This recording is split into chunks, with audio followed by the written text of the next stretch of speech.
അദ്ദേഹം പറഞ്ഞ ഈ നോട്ട് നിരോധനത്തിന് ശേഷം മോഡിയുടെ സ്വഭാവത്തെ കാര്യമായി മാറ്റുന്നുണ്ട്. അതുപോലെ വളരെ ചിരിച്ച് സന്തോഷിച്ച് ജോവിയലായി കണ്ടിരുന്ന മോഡി സാറ് പിന്നെ വളരെ പെട്ടെന്ന് ദേഷ്യം പിടിക്കുന്നു, വളരെ ചിന്താകുലനാകുന്നു. കാരണം അദ്ദേഹത്തെ കിട്ടിയ റോങ് അഡ്വൈസ് എന്ന രീതിയിലാണ്.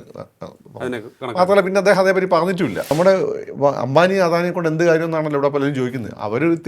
അവർ വലിയ ടാക്സ് കൊടുക്കുന്നതുകൊണ്ടാണ്, അതിൽ നിന്ന് എടുത്തുകൊണ്ടാണ് ഈ പറഞ്ഞ ജനസേവന പ്രവർത്തനങ്ങൾ ചെയ്യാൻ പറ്റുന്നത്. ഉജ്ജൽ സ്കീം പോലെയുള്ള കാര്യം ഫണ്ട് എവിടെ നിന്ന് വരും? അത് അവരുടെ പ്രശ്നം ഇസ്രായേലാണ്, അത് അവരെ അടിച്ചു തീർത്തോളും. അല്ല നമ്മൾ ഈ പറഞ്ഞ മുസ്ലിം രാജ്യം എന്നുള്ള ഒരു രാജ്യത്ത് എതിർക്കേണ്ട ആവശ്യമൊന്നുമില്ല.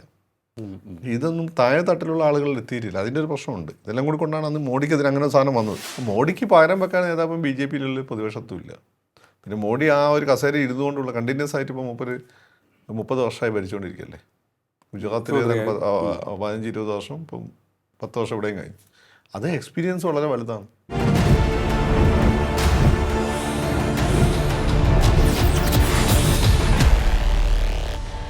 നമസ്കാരം, ടോക്കിംഗ് പോയിന്റിലേക്ക് സ്വാഗതം.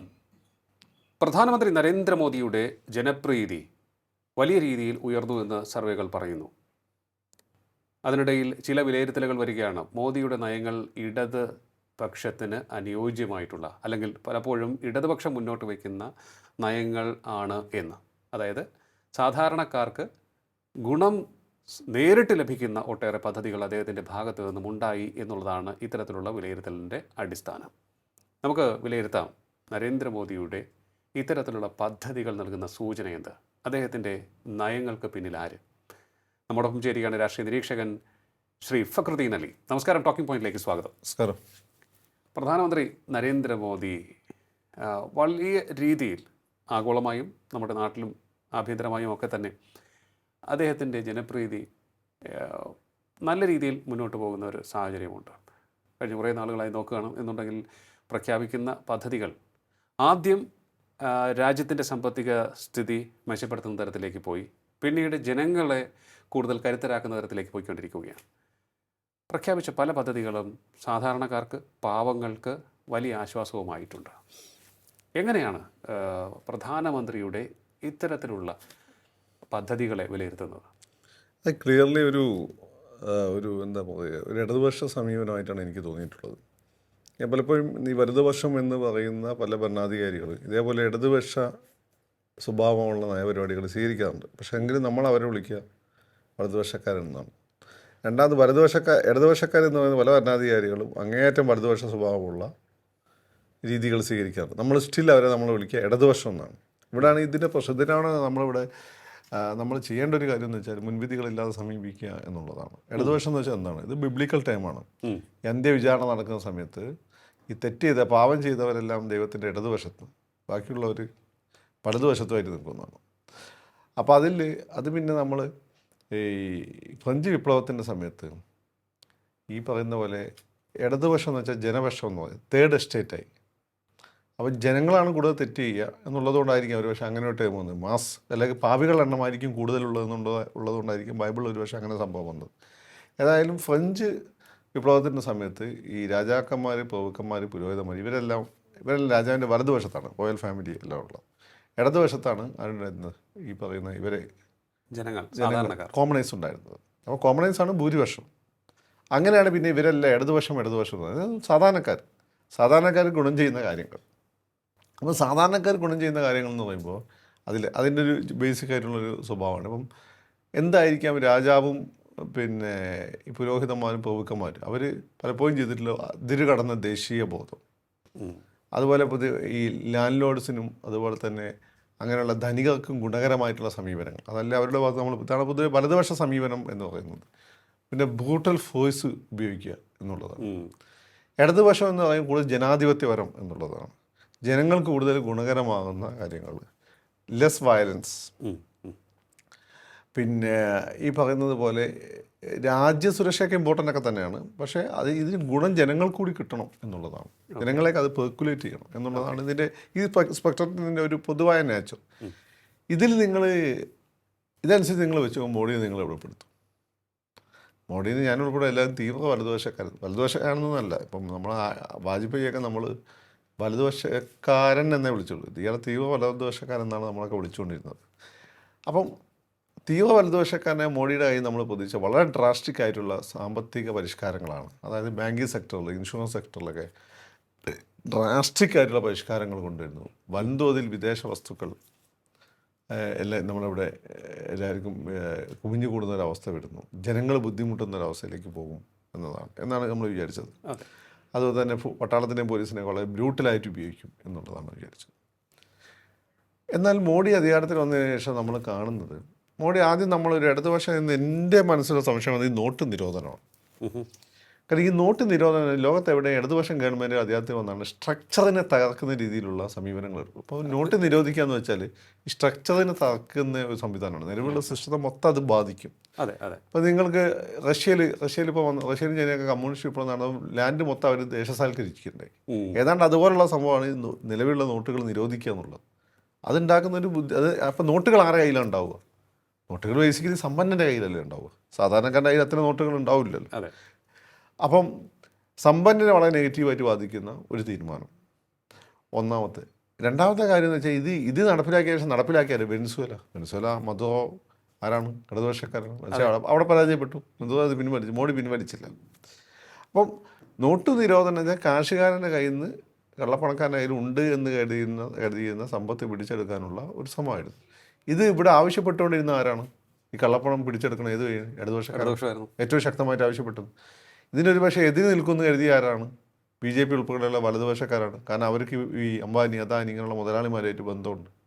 ഫലത്തിൽ നോട്ട് നിരോധനം അത് ഒരു നേട്ടമാണോ നഷ്ടമാണോ എന്നുള്ള വേറെ കാര്യം. ഒരു ഇക്കോണമി ചലിച്ചുകൊണ്ടിരിക്കുന്ന സമയത്ത്, വളരെ സ്പീഡിൽ ചലിച്ചുകൊണ്ടിരിക്കുന്ന സമയത്ത് അതിൻ്റെ ടയറിന് നേരെ വെടിവെക്കുന്ന സംവിധാനം പോലെയായിട്ട് എനിക്ക് തോന്നിയിട്ടുള്ളത്. കാരണം കള്ളപ്പണം എന്നുള്ള സാധനം എപ്പോഴും ഒരു ഇക്കോണമി വളരുമ്പോൾ ഉണ്ടാവും സമാന്തരമായിട്ട്. അപ്പോൾ ഈ പണം ലോക്കലായിട്ടുള്ള കോളിങ്ങിനൊക്കെ തന്നെ ഈ പണമായിട്ട് ഉപയോഗിക്കും. അത് പല ബിസിനസ്സുകളെയും ചെറുകിട ബിസിനസ്സുകളൊക്കെ ഭയങ്കര നെഗറ്റീവായിട്ട് ബാധിച്ചിട്ടുണ്ട് എന്നാണ് ഞാൻ കരുതുന്നത്. പിന്നെ മാത്രമല്ല വൻതോതിൽ കള്ളപ്പണം തിരിച്ചു വരുന്നത്, പക്ഷെ വളരെ ചുരുങ്ങിയ എമൗണ്ട് മാത്രമാണ് അൺഅക്കൗണ്ടബിളായിട്ട് അതിൽ കണ്ടുപിടിച്ചിട്ടുള്ളൂ. ഏതാണ്ട് 1000 കോടികൾ മാത്രമാണ്. അപ്പം ഫലത്തിൽ നോക്കുമ്പോൾ മോഡി ഇപ്പം അന്ന് മോഡിയുടെ കൂടെ cabinet secretary in the sense Modi വളരെ സീരിയസ് ആയിട്ട് എടുത്തിന് കുറേ ബ്യൂറോ കേസുണ്ട്. അതിലൊരാളടുത്തൊരു പുസ്തകം എഴുതിയിരുന്നു.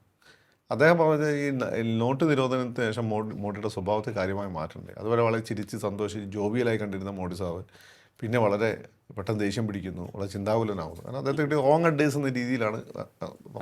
മാത്രമല്ല പിന്നെ അദ്ദേഹം അതേപറ്റി പറഞ്ഞിട്ടുമില്ല. പിന്നെ ഒരുവിധം ഇക്കോണമി അതിൽ നിന്ന് കരകയറുകയും ചെയ്തു. പക്ഷേ അതുണ്ടാക്കിയ ഇമ്പാക്റ്റ് വളരെ വലുതാണ്. അത് കഴിഞ്ഞ് ഉടനെ UP ഇലക്ഷൻ നടക്കുന്നു. അപ്പോൾ നിങ്ങളീ പറയുന്ന പോലെ കർഷകനെയും ഒക്കെ വൻതോതിൽ അത് നെഗറ്റീവായി ബാധിച്ചിരുന്ന് UP ജയിക്കാൻ പാടില്ലല്ലോ. ഇവിടെ എല്ലാം ഇവർ ജയിക്കുന്നു. അപ്പം നിങ്ങൾ പറയും വോട്ടിംഗ് എന്നത്തെ കേടുവരുത്തി. അത് പിന്നെ നമുക്കൊന്നും പറയാനില്ല. അങ്ങനെയൊക്കെ പറഞ്ഞു തുടങ്ങിയാൽ പിന്നെ രക്ഷയില്ലല്ലോ. കോൺസ്പിറസി തിയറീസ് അങ്ങനെ പോകും. അതങ്ങ് തെളിവും കൊണ്ടുവന്ന് തെളിയിക്കുക. അതല്ലാതെ ഇപ്പോൾ ആളുകൾ അങ്ങനെ അത് വോട്ടിംഗ് എന്നത്തെ നിങ്ങൾക്ക് ചെയ്തോട്ടെ, നിങ്ങളെല്ലാം ഇത്രയും കാലം പഠിച്ചത്. അല്ല, അത് പണ്ട് UP ഭരിച്ചിരുന്ന സമയത്തും അഡ്വാനി പറഞ്ഞിരുന്നു. അതിന് മുമ്പേ എന്തിനാന്ന് ചോദിച്ചാൽ കമ്മ്യൂണിസ്റ്റുകാർ പറഞ്ഞു റഷ്യയിൽ നിന്ന് അങ്ങനെ ഈ CPIൻ്റെ രാജ്യമാണല്ലോ റഷ്യ, CPMൻ്റെ രാജ്യം ചൈന ആണല്ലോ. അപ്പോൾ CPM പറഞ്ഞു വെച്ചാൽ റഷ്യയിൽ നിന്നുണ്ട് പ്രത്യേക മഷിയുണ്ട്, അതിന് കൈപ്പത്തിക്ക് കുത്തുന്ന വെച്ച് ബാക്കിയെല്ലാം മാഞ്ഞു പോകുന്നു എന്നൊക്കെ പറഞ്ഞാൽ അന്ന് നാട്ടുകാരെ പറ്റിച്ചിരുന്നു. അതുപോലെ അന്ന് നാട്ടുകാർക്ക് ഇതിൻ്റെ ടെക്നിക്കാലിറ്റീസ് ഒന്നും അറിയില്ല. ഇന്ന് നമുക്ക് ഇതിൻ്റെ ടെക്നിക്കാലിറ്റീസ് വലിയ ധാരണയില്ല. രാഹുൽ ഗാന്ധി എങ്ങനെ പറയുന്നുണ്ട്, നിങ്ങളത് തെളിയിച്ച് കാണിക്കും. സോഫ നമുക്കത് എടുക്കാൻ പറ്റില്ല. പിന്നെ മാത്രമല്ല പിന്നെ തുടർച്ച ആ UP പോലെയുള്ള ദാരിദ്ര്യം പിടിച്ച സ്ഥലങ്ങളെല്ലാം BJP തുടർച്ചയായി അധികാരത്തിലെത്തുന്നതാണ് നമ്മൾ കണ്ടത്. പിന്നെ അത് കഴിഞ്ഞിട്ടുള്ള ഒരു ലോക്സഭാ ഇലക്ഷനിലും വലിയ രീതിയിലാണ് BJP സ്കോർ ചെയ്തത്. അപ്പോൾ സാധാരണക്കാർക്ക് അതുകൊണ്ട് സന്തോഷം ഉണ്ടായത്. സാധാരണക്കാരൻ്റെ സന്തോഷം എന്താണ്? പൈസക്കാരൻ്റെ പള്ളക്കിട്ട് ചവിട്ടി. അവനെ സംബന്ധിച്ചുള്ള പൈസക്കാരൻ ആരാ? നിങ്ങളീ കാണുന്ന അംബാനി അതായിരിക്കും നിങ്ങൾക്ക് മലയാളിയൊക്കെയാണ് പൈസക്കാർ. ഉത്തരേന്ത്യക്കാരെ പാവപ്പെട്ടവൻ അതൊക്കെ ദൈവമാണ്. മനസ്സിലായി? അവന് ജോലി കൊടുക്കുന്നു, അവൻ്റെ വീട്ടിൽ പിന്നെ ചുരുങ്ങിയ വിലയ്ക്ക് സാധനങ്ങളൊക്കെ. അംബാനി ഈ സൂപ്പർ മാർക്കറ്റ് തുടങ്ങിയതിന് ശേഷമാണ് നമ്മളൊക്കെ പല സാധനങ്ങളും കഴിച്ചു തുടങ്ങിയത്, പല ഫ്രൂട്ട്സും. കാരണം അത് പുറത്ത് ഭയങ്കര വിലയാണ്. അംബാനി മൊത്തം പൊക്കിയത് നമുക്ക് എത്തിച്ചിരുമ്പോൾ വില വളരെ കുറവാണ്. ഇങ്ങനെ തന്നെയാണ് ഒരു രാജ്യത്തിൻ്റെ പുരോഗതി മുതലാളിമാർ പങ്കുവയ്ക്കുക. അല്ല എല്ലാവർക്കും മുതലാളിയാൻ പറ്റും, അംബാനിയാൻ പറ്റും. പക്ഷേ ഇവരെ നേരിട്ട് ചൂഷണം ചെയ്യുന്ന ഹുണ്ടിക മാവാടികളെ, ചെറിയ മാവാടികളൊക്കെ ഉണ്ട് ഉത്തരേന്ത്യയിൽ. യുവന്മാർക്കൊക്കെ നല്ല പണിയായിരുന്നു. ജനങ്ങൾ ഹാപ്പിയാണ്, അവരെ വള്ളക്കിട്ടായ കുട്ടി. ഇത് നിങ്ങൾ പൊതുവേ എവിടെ കണ്ടിട്ടുള്ളത്? ലിഫ്റ്റ് കേരളത്തിൽ ഭൂപരിഷ്കരണം വന്നു, ജന്മിമാർക്കിട്ട് 8ൻ്റെ പണിയായിരുന്നു. ആ ഒരു സത്യത്തിൽ അതിൻ്റെ പുറത്തല്ലേ നിങ്ങൾ ഈ കമ്മ്യൂണിസ്റ്റുകാരെ വലിയ സംഭവം എന്ന് പറഞ്ഞുകൊണ്ട് നടക്കുന്നത്. ആ ഭൂപരിഷ്കരണത്തിന് ഇമ്പാക്റ്റാണ്. ശരിയാണ്. കേരളത്തിൽ കമ്മ്യൂണിസ്റ്റ് ഇത്രയും ഗുഡ്വിൽ ഉണ്ടാക്കി കൊടുത്ത അതാണ് സത്യത്തിൽ. ഇതാണ് കേരളം വെച്ച് ഈ സൗത്ത് ഇന്ത്യ വെച്ച് ബാക്കി പ്രദേശങ്ങൾ, അതായത് കേരളം തമിഴ്നാട് മാറ്റി നിർത്തി കഴിഞ്ഞാൽ ഉണ്ടാക്കിയിട്ടൊരു ഇമ്പാക്റ്റ്. ഇത് ഇടതുപക്ഷ സ്വഭാവമുള്ള ഗവൺമെൻറ് ചെയ്യുന്നൊരു കാര്യമാണ്. രണ്ടാമത്തെ കാര്യം എന്ന് വെച്ചാൽ ഈ റിഫോംസ് ആണ്. അപ്പം വാജ്പേയി ആദ്യം വന്ന സമയത്ത് വൻതോതിൽ വാജ്പേയി റിഫോംസ് കൊണ്ടുവന്നിരുന്നു. അപ്പോൾ ആ രീതിയിൽ തന്നെ അത് ഫോളോ ചെയ്യപ്പെടുമെന്നായിരുന്നു കരുതിയിരുന്നത്. ഇപ്പോൾ ബാങ്കിങ് സെക്ടറിലൊക്കെ ബേസൽ 3 or 4 നോംസാണ് അമേരിക്ക പറയുന്നത് ഇപ്പോൾ നടപ്പിലാക്കാൻ. ആ നടപ്പിലാക്കി കഴിഞ്ഞാൽ നമുക്ക് ഇഷ്ടംപോലെ ലോണൊക്കെ കിട്ടും, നമുക്ക് വേണമെങ്കിൽ ഓഡിയൊക്കെ എടുക്കാം.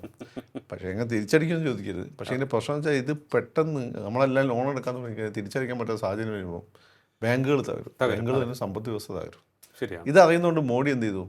ആ പണിക്ക് പോയിട്ടില്ല. അപ്പോൾ ഇത് അമേരിക്കയ്ക്ക് സത്യത്തിൽ വലിയൊരു പ്രശ്നം ഇതൊക്കെ തന്നെയാണ്. ഈ രീതിയിൽ റിഫോംസുമായിട്ട് പോകുന്നില്ല, അല്ലെങ്കിൽ ഈ പറഞ്ഞ ക്ഷീരോൽപ്പന്നങ്ങൾ എന്തോന്നും ഇങ്ങോട്ട് കയറ്റി വിടുന്നില്ല. അതായത് അമേരിക്ക പറയുന്നതിനനുസരിച്ച് തുള്ളുന്നില്ല. ഈ താരിഫ് റെഗുലേഷൻ മോഡി വലിയ ഇമ്പോർട്ടൻസ് കൊടുക്കുന്നത്. ഇതെല്ലാം ഇടതുപക്ഷക്കാരെ എല്ലാവരും ചെയ്യും. എല്ലാവർക്കും ക്ലോസ്ഡ് ഇക്കോണമിയാണ്. ഇടതുപക്ഷം എവിടെ ഉണ്ട് അവിടെയൊക്കെ ക്ലോസ്ഡ് ഇക്കോണമിയാണ്. കാരണം ദേശീയ നമ്മുടെ നാട്ടിലെ കർഷകരെയും വ്യവസായികളൊക്കെ സംരക്ഷിക്കാൻ വേണ്ടിയിട്ട് അവരെന്ത് ചെയ്യും? ഇക്കോണമി ക്ലോസ്ഡാകും. ക്യാപിറ്റൽസിലത്തെ ഇക്കോണമി എപ്പോഴും ഓപ്പൺ ആയിട്ടുള്ള ഇക്കോണമി ആയിരിക്കും. ഇത് പിന്നെ ഈ പറഞ്ഞ വലതുപക്ഷത്തിനും ഇങ്ങനെ ഒരു സ്വഭാവമുണ്ട്. കാരണം എന്ന് വെച്ചാൽ വലതുപക്ഷം പക്ഷേ ഒരിക്കലും പുറത്തുള്ള വലിയ ശക്തികളുമായിട്ട് ഏറ്റുമുട്ടാൻ നിൽക്കില്ല. ഏറ്റുമുട്ടലിൻ്റെ സ്വഭാവത്തിലേക്ക് പോകുകാരാണ് ഇടതുപക്ഷമാണ്. അപ്പം അവർക്ക് ദേശീയ സമ്പദ് വ്യവസ്ഥ ശക്തിപ്പെടുത്താൻ വേണ്ടി അവരൊരു ചില റെഗുലേഷൻസൊക്കെ കൊണ്ടുവരും. പക്ഷേ അതൊരു കോൺഫ്ലിക്റ്റിലേക്ക് പോകുമ്പോൾ അവർ കോംപ്രമൈസ് ചെയ്യുന്നത് ആഗോള ഭൂഷ്വാസിയുടെ താല്പര്യങ്ങൾ ഒന്നായതുകൊണ്ട്. പക്ഷേ കമ്മ്യൂണിസ്റ്റ് കോംപ്രമൈസിന് പോകില്ല. മധുറോ അല്ലെങ്കിൽ ഡെങ് പോലും, ഡെങ്ങാണ് അവിടെ, ഡെങ്, ഹോജിമിൻ അല്ലെങ്കിൽ ഫിഡൽ കാസ്ട്രോ, അവരൊന്നും കോംപ്രമൈസ് ഇല്ലല്ലോ.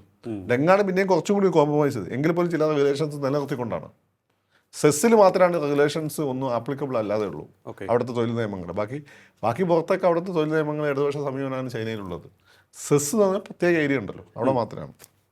അപ്പം ഇത് കൊണ്ടുവന്ന പിന്നെ ഈ രീതിയിലുള്ള സമീപനമല്ലേ മോഡി സ്വീകരിച്ചത്. അതാണല്ലോ ഇപ്പം അമേരിക്ക ഉൾപ്പെടെയുള്ള രാജ്യങ്ങൾക്ക് മോഡിനെ കണ്ണെടുത്താൽ കണ്ടുകൂടാത്തത്. ഇതിപ്പം സീതാറായ യെച്ചൂരിയോ പ്രകാശ് കാരാട്ട പ്രധാനമന്ത്രി ആയാലും അവരിങ്ങനെ നിലപാടെടുക്കുന്നതിന് എനിക്കിപ്പോൾ വലിയ ഉറപ്പൊന്നുമില്ല.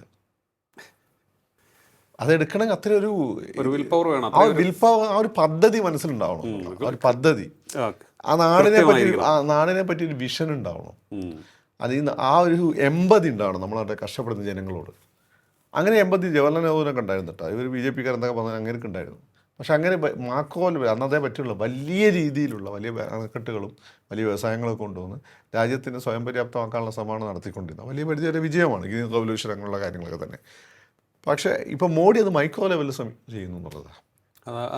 ജനങ്ങളിലേക്ക് മൈക്രോ ലെവലെത്തുന്നു. അപ്പോൾ ആ ഘട്ടത്തിൽ ഇപ്പോൾ ജവഹർലാൽ നെഹ്റു ഒക്കെ ചെയ്ത ആ ഒരു പ്രവർത്തനത്തിൻ്റെ ഭാഗമായിട്ട് എന്ത് സംഭവിക്കുക? നെഹ്റു ഇടതുപക്ഷക്കാരനായിരുന്നല്ലോ, സോഷ്യലിസ്റ്റ്. പണ്ട് ഇവിടുത്തെ കമ്മ്യൂണിസ്റ്റുകാരെല്ലാം കൂടി റഷ്യയിൽ പോയി ബ്രഷ്നേവിനോട് തോന്നുന്നു, അവിടെയുള്ള നിങ്ങളെന്ത് ഈ പറയുന്ന കോൺഗ്രസ് ഗവൺമെൻറ്റുമായി ഇത്ര വലിയ ബന്ധത്തിന് നിൽക്കുന്നത്, അവിടെ ഞങ്ങളെ അടിച്ചമർത്തിക്കൊണ്ടിരിക്കുകയാണ്. അപ്പം ഇപ്പോൾ ബ്രഷ്നേവ് പറഞ്ഞു കേട്ടത്, നിങ്ങൾക്ക് അവിടെ നല്ല ഇടതുപക്ഷ സ്വഭാവമുള്ളൊരു ഗവൺമെൻറ് അല്ലേ ഉള്ളത്, പിന്നെ നിങ്ങൾക്ക് എന്തിനാണ് വേറെ വിപ്ലവം? ഈ ഡാങ്കിയനോടാണോ എനിക്ക് സംശയമുണ്ട്, സംശയമുണ്ട്. അതാണ് സ്ഥിതി. കാരണം അവിടെ നിന്ന് നോക്കുന്ന സമയത്ത് നമ്മൾ ഇടതുപക്ഷ സ്വഭാവമാണ്. ജവഹർലാൽ നെഹ്റുവിൻ്റെ ഒക്കെ തന്നെ കൈൻഡ് ഓഫ് ക്ലോസ്ഡ് ഇക്കോണമി. അതുപോലെ തന്നെ അമേരിക്കൻ്റെ താല്പര്യങ്ങൾക്കൊന്നും നിൽക്കുന്നില്ല. ഇൻഡിപെൻഡൻ്റായ നിലപാട് സ്വയം എടുക്കാൻ ശ്രമിക്കുന്നു, ജനങ്ങളെ സപ്പോർട്ട് ചെയ്യുന്നു.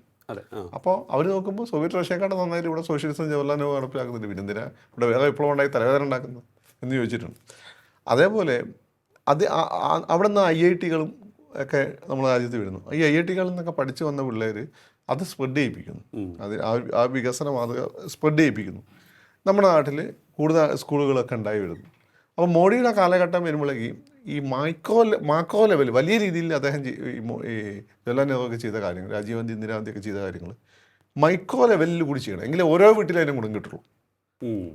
അപ്പോൾ ഒരു ഒറ്റ ദിവസം കൊണ്ട് ഇങ്ങനെ മൈക്രോ ലെവലിൽ ചെയ്യാൻ പറ്റില്ല. അതിനെന്ത് ചെയ്യണം? രാജ്യത്തിൻ്റെ ഈ സമ്പത്ത് വേണം. അപ്പോൾ ഈ സമയമാകുമ്പോഴേ നമ്മുടെ രാജ്യത്ത് സമ്പത്ത് വന്നു, നമ്മൾ ട്രില്യൺ ഇക്കോണമിയിലേക്ക് പോയി. അത് കണ്ടിന്യൂസ് പ്രോസസ്സാണ്. അപ്പോൾ അന്നപ്പോൾ എന്ത് ചെയ്തു? ഈ പറയുന്ന ഈ നമ്മുടെ അംബാനി അദാനിയെ കൊണ്ട് എന്ത് കാര്യം എന്നാണല്ലോ ഇവിടെ പലരും ചോദിക്കുന്നത്. അവർ വലിയ ടാക്സ് കൊടുക്കുന്നതുകൊണ്ടാണ്, അതിൽ നിന്ന് എടുത്തുകൊണ്ടാണ് ഈ പറഞ്ഞ ജനസേവന പ്രവർത്തനങ്ങൾ ചെയ്യാൻ പറ്റുന്നത്. ഉജ്ജൽ സ്കീം പോലെയുള്ള കാര്യം ഫണ്ട് എവിടെ നിന്ന് വരും? വേൾഡ് ബാങ്ക് ഫണ്ട് വരുമ്പോൾ തിരിച്ചു കൊടുക്കണം. ഇതിവിടെ ഇൻകം ടാക്സ് കൊടുക്കുന്നവൻ്റെ പിന്നെ കോൺട്രിബ്യൂഷനാണ് ബേസിക്കലി പോകുന്നത്. അത് നമ്മളെപ്പോലുള്ള സാധാരണക്കാരുടെ കാര്യമല്ല. വലിയ അംബാനി അദാനിയെ കൊടുക്കുന്ന വലിയ ടാക്സ് ഉണ്ട്. അതെ. പിന്നെ അവരുടെ സോഷ്യൽ സർവീസ് സ്കീമുകളുണ്ട്.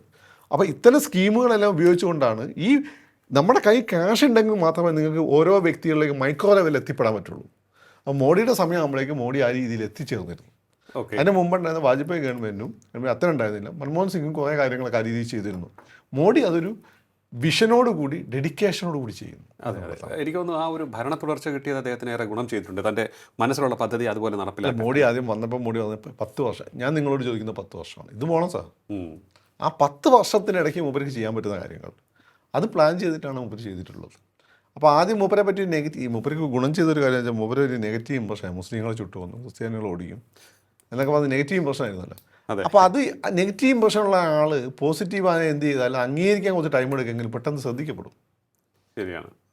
അപ്പം നിങ്ങൾ വിചാരിച്ച മോഡിയെ അല്ല ഇപ്പോഴത്തെ പ്രധാനമന്ത്രി ആയിരിക്കുന്ന മോഡി എന്നൊരു ഫീല് വന്ന സമയത്ത് അത് പെട്ടെന്ന് ശ്രദ്ധിക്കപ്പെട്ടു എന്നുള്ള. പക്ഷേ പലർക്കും ഇപ്പോൾ അംഗീകരിക്കാനുള്ള ബുദ്ധിമുട്ടാണ്. രഹസ്യമായിട്ട് അങ്ങനെ ആരാധിക്കുന്നുണ്ട്, അങ്ങനെയുള്ള മോഡലുകൾ പിന്തുടരുന്നുണ്ട്. അപ്പം അങ്ങനെയുള്ള കാര്യം എന്ന് വെച്ചാൽ ഈ പൈസ രാജ്യത്തിൻ്റെ കയ്യിലുണ്ട് എന്നുള്ള മാത്രമല്ല, ആ ഒരു റിസർവ് കൂട്ടിക്കൊണ്ടേയിരിക്കണം, രാജ്യം വളർന്നുകൊണ്ടേയിരിക്കണം. പ്ലസ് ആ റിസർവ് നിന്ന് എടുത്തുകൊണ്ട് സാധാരണക്കാരുടെ ജീവിതത്തെ മാറ്റം വരുത്തണം. ഇവിടെ നമ്മളെയൊക്കെ ജീവിതത്തിൽ മാറ്റം വന്നത് ഗൾഫ് ആണുള്ളതുകൊണ്ടാണ്. ഉത്തരേന്ത്യയിൽ അതില്ല. പിന്നെ അതെങ്ങനെ ഉപയോഗിക്കണം എന്നുള്ള വിദ്യാഭ്യാസമാണ്. ഉത്തരേന്ത്യ ഇത് രണ്ടും ഇല്ല. ഇത് രണ്ടും ഇല്ലാത്ത ഇത് രണ്ടും ഒരേ സമയം കൊടുക്കേണ്ട ഒരു വെല്ലുവിളിയായിരുന്നു മോഡി ചെയ്തിരുന്നത്. പിന്നെ അതുപോലെ തന്നെ ഇടതുപക്ഷ സമയം രീതി കാണാവുന്നതാണ് ഈ ബാങ്ക് അക്കൗണ്ടുകൾ. എല്ലാവർക്കും ബാങ്ക് അക്കൗണ്ടുകൾ ഈ കംപ്ലീറ്റ്ലി നാഷണലൈസ് ചെയ്യല്ല, കംപ്ലീറ്റ്ലി നിയമവിധേയമാക്കുക എല്ലാ ട്രാൻസാക്ഷനും. അത് മോഡി ചെയ്തു. അത് ഇടതുപക്ഷക്കാർ ചെയ്യുന്നതാണ്. ഇപ്പോൾ നമ്മൾ നോർത്ത് കൊറിയയിലൊക്കെ പോയാൽ നിങ്ങളുടെ വീടിൻ്റെ ഉള്ളിൽ ഒരു റെക്കോർഡറുണ്ടാവും. നിങ്ങൾ പറയുന്ന എല്ലാ ശബ്ദവും, നിങ്ങളുടെ ബെഡ്റൂമിലുള്ള സൗണ്ട് വരെ അവിടെ മിലിറ്ററി കേൾക്കും. അതിൽ എന്തെങ്കിലും സംശയം തോന്നിക്കഴിഞ്ഞാൽ അന്നപ്പോൾ ഒന്ന് അറസ്റ്റ് ചെയ്യും. ഇതെല്ലാം നിയമവിധേയമാക്കുക എന്നുള്ള അവരുടെ രീതിയാണ്. അതുപോലെ ഈ വടക്കൻ ജർമ്മനി ഉണ്ടായിരുന്നല്ലോ, അവിടെ ഓരോ ആളും ഒരു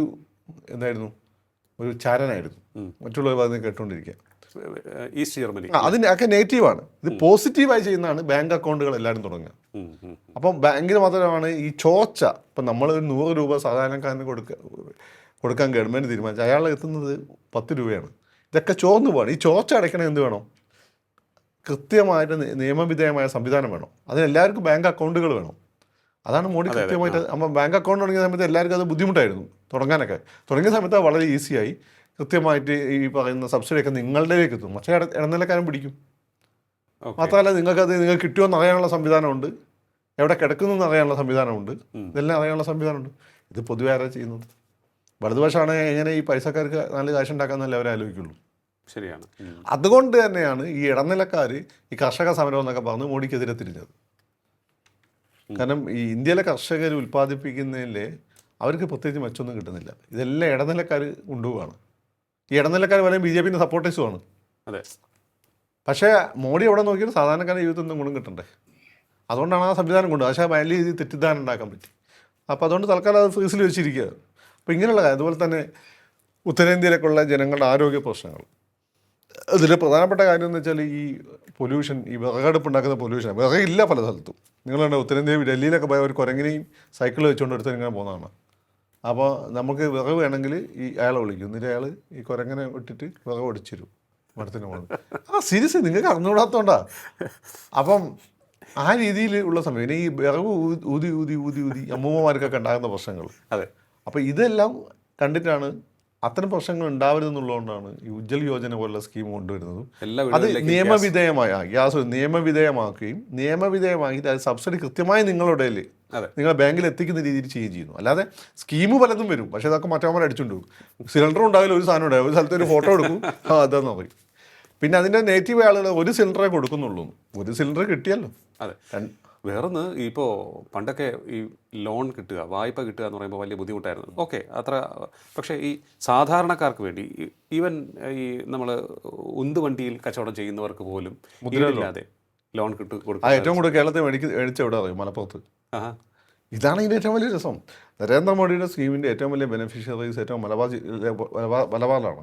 ഞാനത് മലപ്പുറത്താണ് ഏറ്റവും കൂടുതൽ. ഈ മുസ്ലിം പയ്യന്മാർ ഇപ്പോൾ വിദ്യാഭ്യാസം കിട്ടി ഓണ്ടർപ്രണറൊക്കെ ആകാൻ വേണ്ടി ഇവിടെ ആഗ്രഹിക്കുന്ന ആളുകളാണ്. അവർക്ക് ഈസി ആയിട്ട് ലോൺ കിട്ടുന്നു.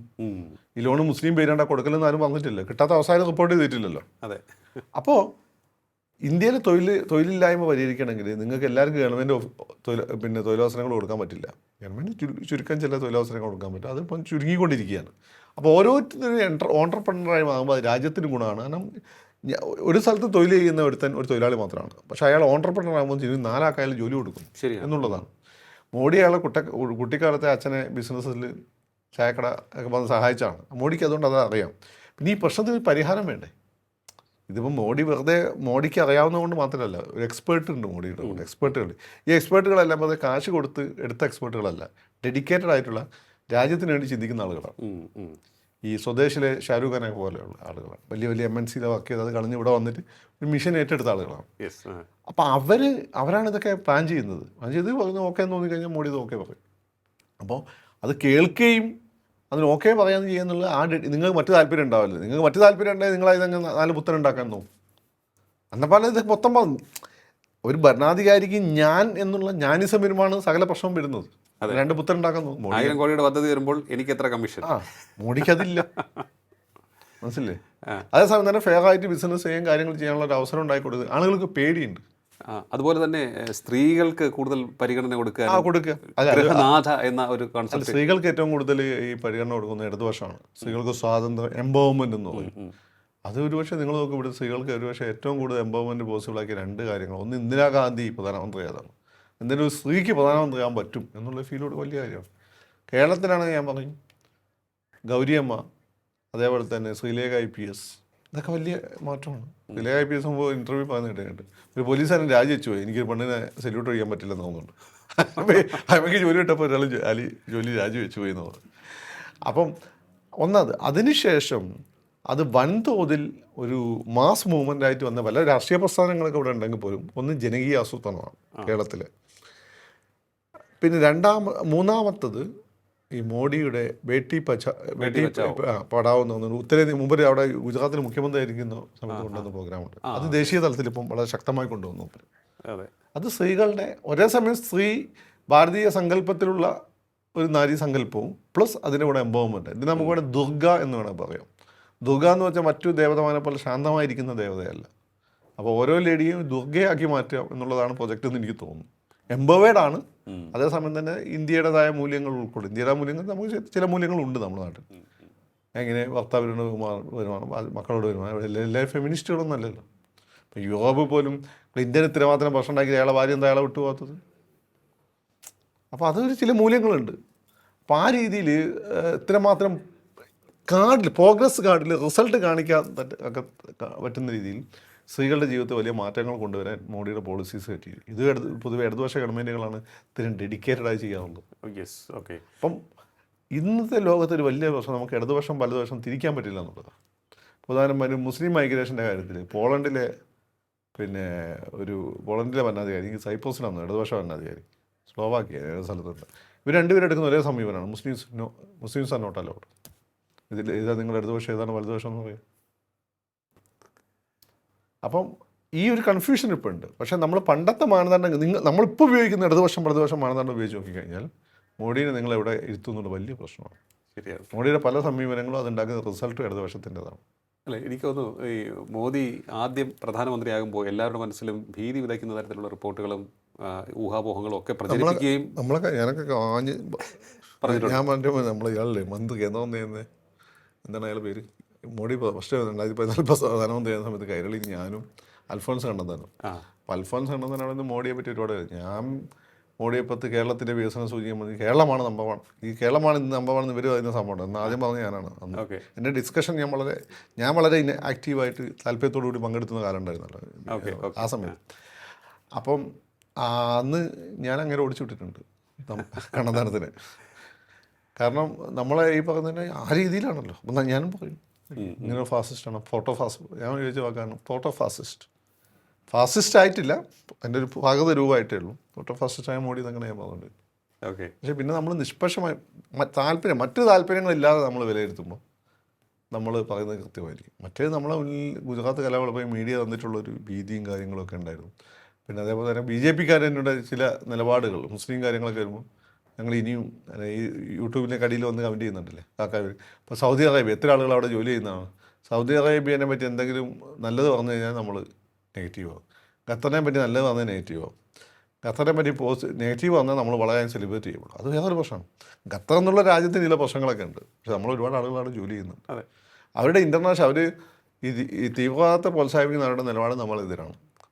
പാകിസ്ഥാനും സൗദി അറേബ്യ എന്നുള്ള കരാർ പണ്ടേ നമ്മുടെ രാജ്യത്തിന് അറിയുന്നത്. അവർ ഉള്ളിലൊരു കളിയുണ്ട്. നമ്മളത് പ്രത്യേകിച്ച് പേടിക്കേണ്ട ആവശ്യമില്ല. അത് അവരുടെ പ്രശ്നം ഇസ്രായേലാണ്. അത് അവരെ അടിച്ച് നിർത്തുള്ളൂ. അല്ല നമ്മൾ ഈ പറഞ്ഞ മുസ്ലിം രാജ്യം എന്നുള്ള ഒരു രാജ്യത്ത് എതിർക്കേണ്ട ആവശ്യമൊന്നുമില്ല.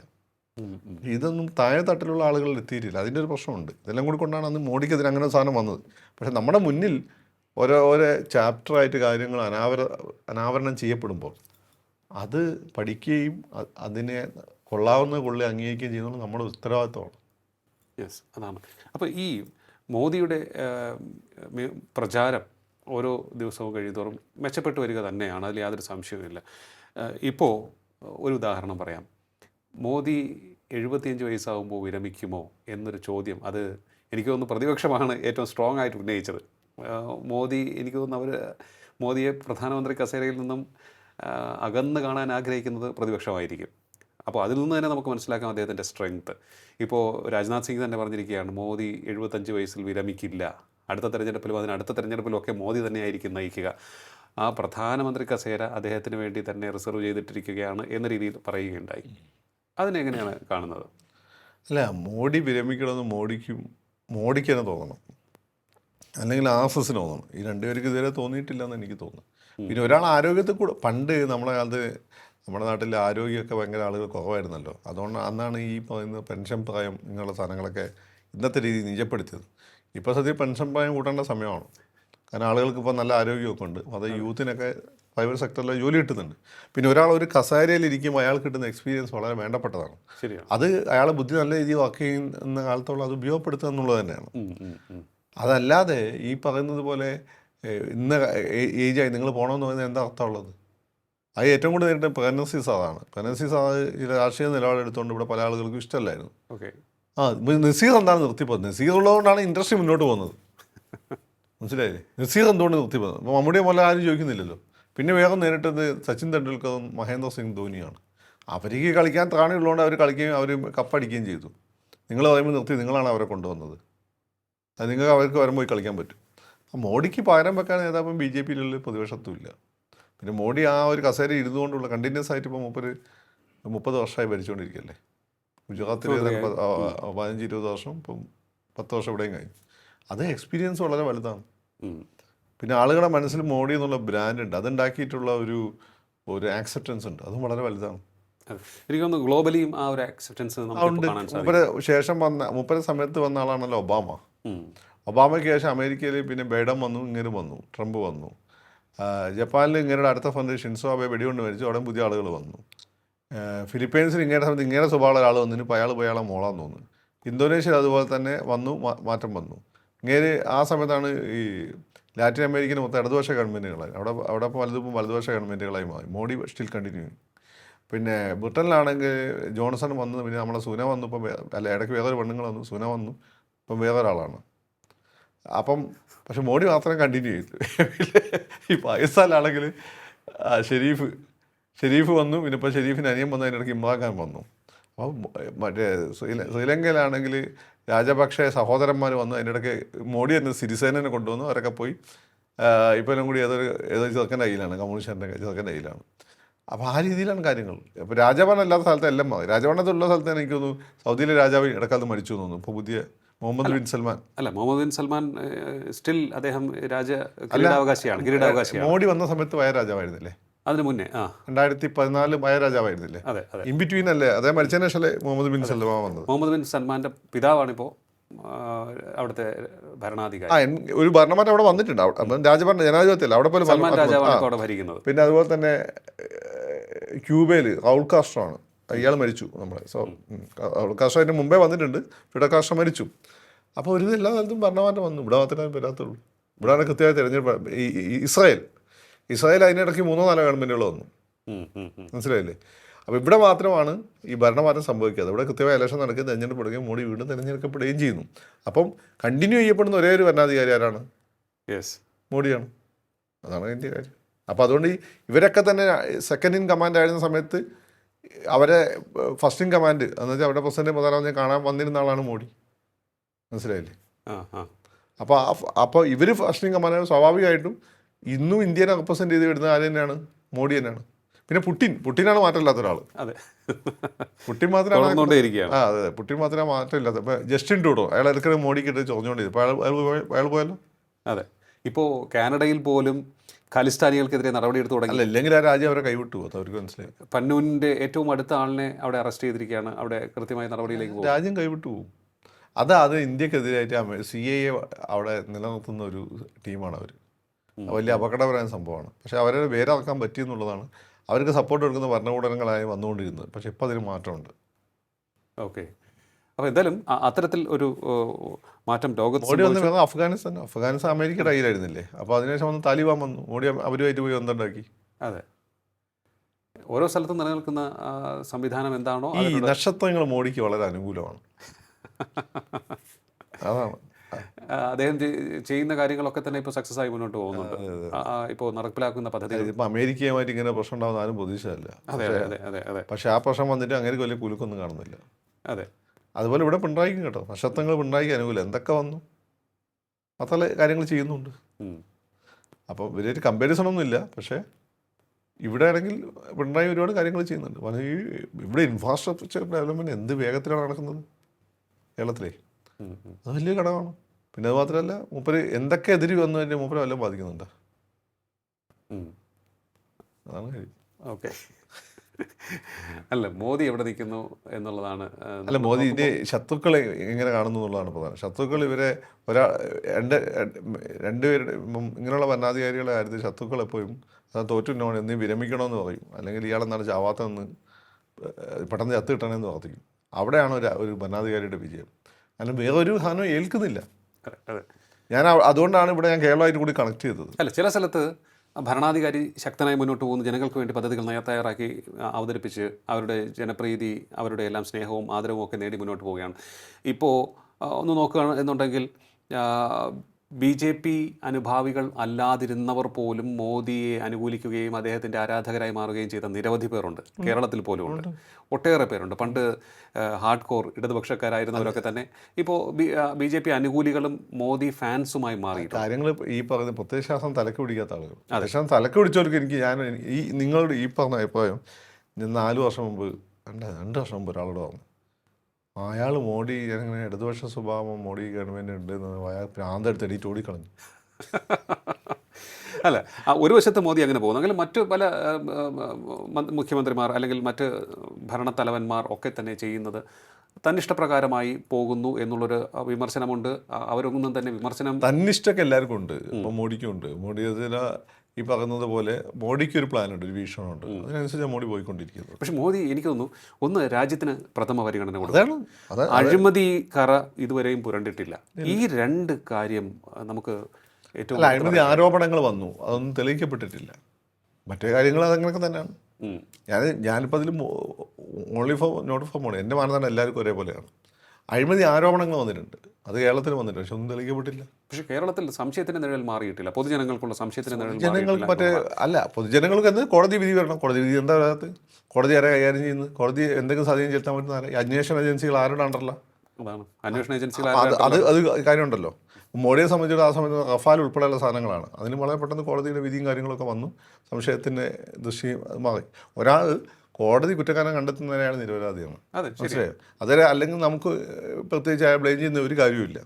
പിന്നെ ഈ അന്വേഷണ ഏജൻസികൾ പറയട്ടെ, എന്തേ 4-5 വർഷമായല്ലോ അപ്പം തുടങ്ങിയിട്ട് എന്താ ഒന്നും പറയാത്തത്? അല്ല, എന്നെ സംബന്ധിച്ച് എൻ്റെ മാനദണ്ഡം എല്ലാവർക്കും ഒരേപോലെയാണ്. അല്ലെങ്കിൽ ആർക്കെങ്കിലും എന്തെങ്കിലും ഞാനിപ്പോൾ ഇപ്പോൾ കേരളത്തിലാണെങ്കിൽ ഞാൻ സപ്പോർട്ട് ചെയ്തിരുന്ന പിണറായിയെ സംബന്ധിച്ചിടത്തോളം എല്ലാവരും പിണറായി BSൻ്റെ ഭാഗത്ത് നിന്ന് പിണറായി ഒറ്റപ്പെടുത്താൻ വേണ്ടി പിണറായി സപ്പോർട്ട് ചെയ്ത ആ കാലം തൊട്ടേ, എൻ്റെ കോളേജ് കാലം തൊട്ടേ, എൻ്റെ അന്ന് ഞാൻ ദേശാഭിമാനി ഭരണതലപ്പത്തിരിക്കുന്നവർ അല്ലെങ്കിൽ സ്ഥാനങ്ങളിലൊക്കെ ഇരിക്കുന്നവർ എന്നും കൂടുതൽ മോദിക്ക് അല്ല പിണറായിക്കൊപ്പമായിരുന്നു എന്നൊന്നും പറയാൻ പറ്റില്ല. BSനൊപ്പം ജനങ്ങളും BS അങ്ങനെയല്ലത്. ഭരണത്തിലിരിക്കുന്ന വലിയ തലപ്പത്തിരിക്കുന്ന പലരും പിണറായിക്ക് എതിരായിരുന്നു. ഇയാൾ കണ്ണൂരിൽ നിന്ന് വന്നിട്ടുള്ള വളരെ റഫായിട്ടുള്ള ഒരാളെന്നുള്ള ആറ്റിറ്റ്യൂഡായിരുന്നു. അവരിപ്പോൾ ഈ ഒന്നാമത്തെ ഗവൺമെൻറ് വന്നപ്പോഴാണ് അവരുടെ ആറ്റിറ്റ്യൂഡ് മാറി. പെർഫോമൻസ് കണ്ടിട്ട് തന്നെയാണ് ആറ്റിറ്റ്യൂഡ് മാറുന്നത്. ഓക്കെ അതിൽ കരുതുന്നു ഞാൻ അന്ന് തൊട്ടേ പിണറായി സപ്പോർട്ട് ചെയ്ത ആളാണ്. ഓക്കെ എനിക്കറിയാമോ പിണറായിക്ക് ഒരു വിഷൻ ഉണ്ട്, അയാൾ എന്തെങ്കിലുമൊക്കെ ചെയ്യുന്നുള്ളൂ. മോഡി ഞാൻ സപ്പോർട്ട് ചെയ്തിട്ടില്ല, പക്ഷേ നിങ്ങൾ പറഞ്ഞ പോലെ കാര്യങ്ങൾ മനസ്സിലാക്കിയാണ് മാറിയത്, സപ്പോർട്ട് ചെയ്തത്. ഓക്കെ. അവിടെയാണ് പ്രധാനമന്ത്രി നരേന്ദ്രമോദി വ്യത്യസ്തനാകുന്നത്. അദ്ദേഹം ഓരോ വർഷം കഴിയും തോറും അദ്ദേഹത്തിൻ്റെ ഭരണ പാടവം മെച്ചപ്പെട്ടുകൊണ്ടിരിക്കുന്നു. നടപ്പിലാക്കുന്ന പദ്ധതികൾ ജനങ്ങളിലേക്ക് നേരിട്ടെത്തുന്നു. ഗുണഭോക്താക്കൾ ഓരോ വർഷവും ഏറിക്കൊണ്ടും ഇരിക്കുകയാണ്. അവിടെ ജാതിയുടെയോ സാമൂഹിക പശ്ചാത്തലത്തിൻ്റെയോ ഒന്നും തന്നെ വേർതിരിവ് ഇല്ല എന്നുള്ളതാണ് നമ്മൾ മനസ്സിലാക്കേണ്ട ഒരു കാര്യം. മുസ്ലിങ്ങളെയോ ക്രിസ്ത്യാനികളെയോ അല്ലെങ്കിൽ മറ്റാരെങ്കിലും ഒക്കെയോ മാറ്റി നിർത്തി ഹിന്ദുക്കൾക്ക് വേണ്ടി മാത്രമായി അദ്ദേഹം പദ്ധതികൾ നടപ്പിലാക്കുന്നില്ല. ഒപ്പം അദ്ദേഹം നടപ്പിലാക്കുന്ന പദ്ധതിയുടെ സ്വീകാര്യത ഏറിക്കൊണ്ടുമിരിക്കുകയാണ്. കുറ്റം പറഞ്ഞ് മാറ്റി നിർത്തേണ്ടവ ആരോപിച്ച് അങ്ങേയറ്റം ആരോപണങ്ങളുമായി പോകേണ്ട ഒരു സാഹചര്യവും ഉണ്ടാക്കുന്നതും ഇല്ല. ആരോപണം ഒരു കാരണവശാലും അഴിമതി കറയിലേക്ക് പോലും വിരൽ ചൂണ്ടുന്നില്ല. അങ്ങനെ രാജ്യത്തിന് പ്രഥമ പരിഗണന നൽകി മുന്നോട്ട് പോകുന്നു. ഇത്തരത്തിലുള്ള ഭരണപാടവത്തോടുകൂടി മുന്നോട്ട് പോകുമ്പോൾ അദ്ദേഹം നടപ്പിലാക്കുന്ന പദ്ധതികളുടെ എല്ലാം തന്നെ അടിസ്ഥാനപരമായ വിശകലനം നമ്മൾ നടത്തുമ്പോൾ എല്ലാത്തിനും സാധാരണ ഇടതുപക്ഷങ്ങൾ മുന്നോട്ട് വയ്ക്കുന്ന ആശയങ്ങൾ, പദ്ധതികൾ ഒക്കെ തന്നെയാണ് എന്ന് നമുക്ക് മനസ്സിലാക്കാൻ സാധിക്കുന്നു എന്നുള്ളതാണ്. അതായത് ജനപക്ഷ പദ്ധതികളാണ് അദ്ദേഹം നടപ്പിലാക്കി മുന്നോട്ട് പോകുന്നത്. അതുകൊണ്ട് തന്നെ ജനങ്ങളുടെ വലിയ രീതിയിലുള്ള പിന്തുണയും അദ്ദേഹത്തിന് ലഭിച്ചുകൊണ്ടും ഇരിക്കുകയാണ്. രാജ്യത്തിന് വേണ്ടി അദ്ദേഹം എടുത്ത തീരുമാനങ്ങൾ, ആഗോളതലത്തിൽ അദ്ദേഹം നടത്തിയ പോരാട്ടങ്ങളൊക്കെ തന്നെ ശ്രദ്ധ നേടുന്നതും അതുകൊണ്ട് തന്നെയാണ്. വളരെയധികം നന്ദി ഇത്ര സമയം ടോക്കിംഗ് പോയിന്റുമായി സംസാരിച്ചത്. ടോക്കിംഗ് പോയിന്റ് അധ്യായം ഇവിടെ പൂർണ്ണമാകുന്നു. ഇനി അടുത്ത എപ്പിസോഡിൽ കാണാം നമുക്ക്. നമസ്കാരം.